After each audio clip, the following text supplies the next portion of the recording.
just think about it as a hypothetical situation. I would rather starve myself to death and die there, reboot the whole game,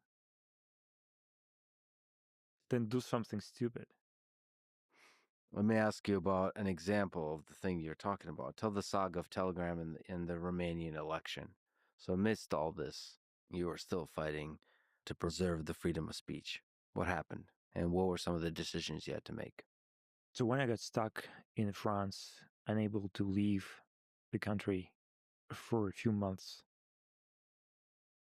I was offered to meet the head of state foreign intelligence services through a person I know quite well. It's actually a well-known tech entrepreneur in France, and he's well connected. And he said, "This guy wants to meet you." I said, "Okay, fine, let's do that, but I'm not promising anything." I took the meeting, and in this meeting, I was asked to restrict what I see as restriction of freedom of speech in Romania. I don't know if you followed the whole saga with the Romanian elections. They had a presidential elections last year. The results got cancelled. Now, Romania at that point, when I had this meeting, was preparing for a new presidential elections. The conservative candidate was not somebody who the French government was supportive of.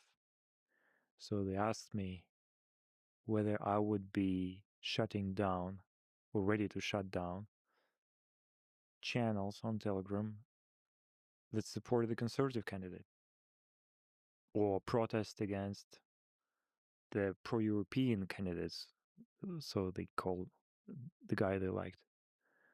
I said, look, if there is no violation of the rules of Telegram, which are quite clear, you can't call to violence. But if it's a peaceful demonstration, if it's a peaceful debate, we can't do this. It would be political censorship. We protected freedom of speech in many countries in the world, including in Asia, in Eastern Europe, in the Middle East. We're not going to start engaging in censorship in Europe, no matter who is asking us. And I was very clear to the guy who was the head of French intelligence. I said, if you think that because I'm stuck here, you can tell me what to do, you're very wrong. I would rather do the opposite every time. And in a way, that's what I did. I had a small debate with him about the morality of this whole thing. And then at a certain point, just disclose the content of this entire conversation, because I never signed an NDA. I don't ever sign NDAs with any people like that. I want to be able to tell the world what's going on.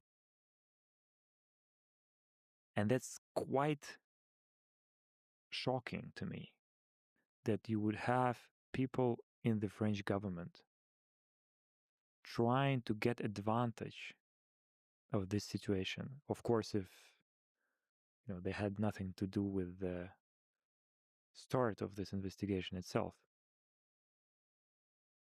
and use it to reach their political or geopolitical goals.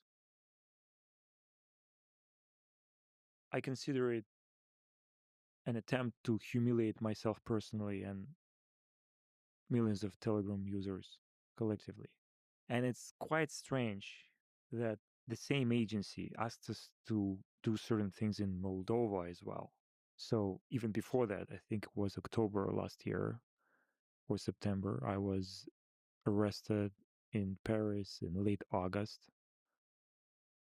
And then again approached through an intermediary and asked, would you mind taking down some channels in Moldova because there's an election going on and we're afraid there's going to be some interference with these elections. Could you please connect with representatives of the government of Moldova and take care of it?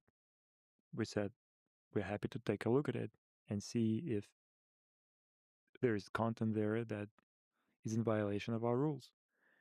And they sent us a list of channels and bots. Some of them were, so it was a very short list, and some of these channels and bots were in violation indeed of our rules, and we took them down, only a few of them. The rest were okay. Then they said thank you and sent us another list of dozens of channels, many, many channels. We looked at these channels, we realized that there is no solid foundation to justify banning them, and we refused to do that.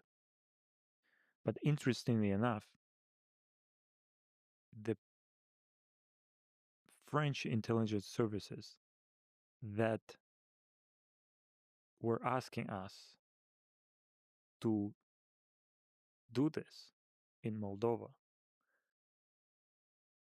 let me know through their contact that after Telegram banned the few channels that were in violation of our rules in Moldova, they talked to my judge, the investigative judge in this investigation that has been started against me, and told the judge good things about me, which I found very confusing and in a way shocking, because these two matters have nothing in common. Why would anyone talk to an investigative judge that is trying to find out whether Telegram did a good enough job in removing illegal content in France? What does Moldova have to do with it? I got very suspicious at that moment. Remember, it happened after we blocked a few channels that violated our rules, but before we refused to block a long list of other channels that were completely fine, with just people expressing political views, which I may not agree with, but it's their right to express them. Not extreme views, not views that call to violence. That was extremely alarming. That was a moment when I told myself that there may be more going on here than I initially thought. Initially, I thought, yeah, some people are confused about how technology works. And here, after this case in Moldova,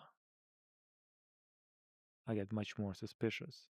So by the time the head of intelligence services met me to ask about Romania, to help them silencing conservative voices in Romania, I was already wary of what can be going on next. Yeah, so clearly this was a systematic attempt to pressure you to censor political voices that the French government doesn't agree with. And we should say that you have fought for freedom of speech for left-wing groups and right-wing groups. It really doesn't matter. So it's not, you don't have a political affiliation, political ideology that you fight for. You're creating a platform that, as long as they don't call for violence, allows people from all walks of life, from all ideologies, to speak their mind. That's the whole point. And it happens to be conservative voices in the Romanian election that the French government wanted to censor, because currently the French government leans left. But if you flip everything around and the government would be right wing, you'd be fighting for against censorship of left wing voices, and you have in the past many times. Exactly. Ironically, we received a request from the French police to take down a channel of far left protesters on Telegram in France. We refused to do that. We looked at the channel, peaceful protesters. It doesn't matter for us whether we're defending the freedom of speech of people leaning right or leaning left.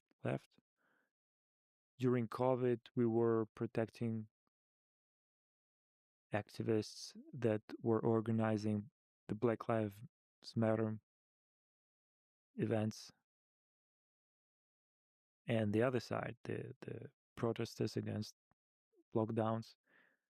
We protect everybody as long as they are not crossing the lines and not starting to call to violence or incite damage to public property. It's a fundamental right to assemble. It's interesting that people who haven't had this experience of living in countries that don't have freedoms don't always realize how dangerous it is to gradually compromise your values, your principles, your freedoms, your rights, because they don't understand what's at stake. Yeah, these things become a slippery slope. So you've, for many, many years, including currently, have spoken very highly of France. You love French history, French culture.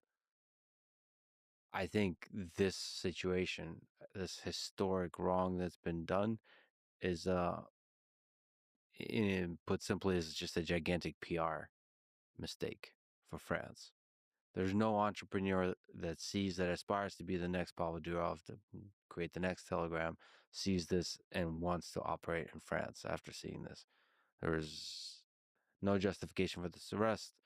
There's a misapplication of the law, all kinds of pressures, all kinds of behavior that seems politically motivated, all that kind of stuff, all the excessive regulation and the bureaucracy.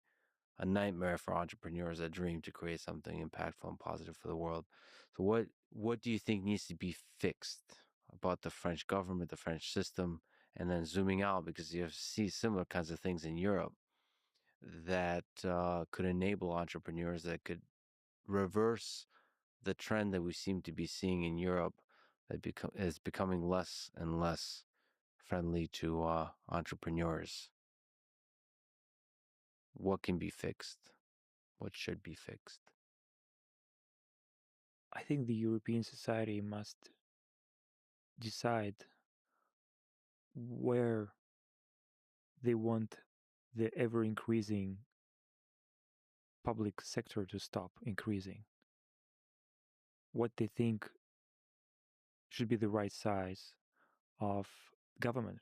Because today, if you take France, for example, which is a beautiful country with a lot of talented people, but